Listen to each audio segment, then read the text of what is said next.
Hey, Danny here from 1 Minute Podcast Tips and Be a Better Podcaster. When it comes to your podcast audio, there are two ways to get really good audio from the off. The first one is to treat your room. So as you can see behind me, I've got some acoustic panels there, and I've also got blankets that absorb the sound in the room. Now there's some great videos on YouTube when it comes to sound treatment, and I'll link to them in the description, so be sure to check them out. However, there's another way to get real good audio. Best of all, it's free, and that's mic technique. Now as the name suggests, this is a technique you use when speaking into your microphone. And having good mic technique can really help when it comes to negating issues when it comes to recording. So in this video, I just want to show you two quick examples of good mic technique, whether you use a condenser microphone or a dynamic one. So let's start with the condenser mic. At the moment, I'm using a TZ Audio Stellar X2 condenser. With a condenser mic placement is really key.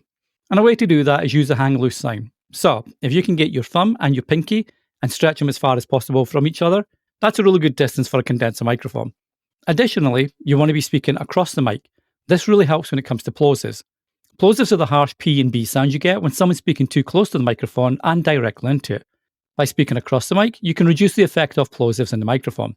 So as you can see, as I mentioned, I'm speaking across the microphone. It's pointing a little angle to my face, but I'm speaking across it. So if I said something like Peter Pepper picked a pickle pepper, Peter Pepper picked a pickle pepper, you shouldn't really hear the P's in the audio. However, if I turn into the mic, Peter Pepper picked a pickle pepper, Peter Pepper picked a pickle pepper, you can really hear the P sounds coming through. Additionally, with mic technique, you want to be keeping a fairly consistent sitting position. If, for example, I'm still at the same distance, but now I'm starting to turn around and move about and look around, you can hear that affects the tone of the vocals. If I move back the way and I start to get a bit distant from the microphone, you can really start to hear the effect it has on the tone. So again, you want to be keeping a good consistent distance and speaking across the microphone. That's a condenser mic.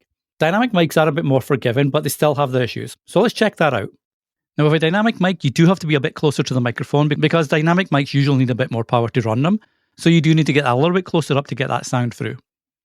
However, you can still speak across the mic like I'm doing at the moment. I've got the mic, it's about, you can see here, it's about maybe 3 fingers away from my mouth, but it's still coming across at an angle. So I'm still speaking across the mic as opposed to into it. So again, if I'm going to do the little plosive test, Peter Pepper picked a pickle pepper, Peter Pepper picked a pickle pepper, that should be negating the plosives that are coming through.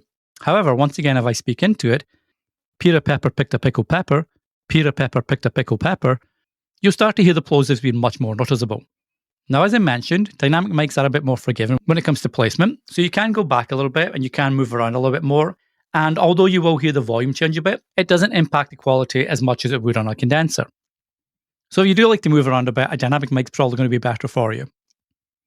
So that's just a few ways you can use mic technique to really improve your audio before you even start recording. And if you couple that with room treatment, you're really going to get the best of both worlds. Until the next time, happy podcasting.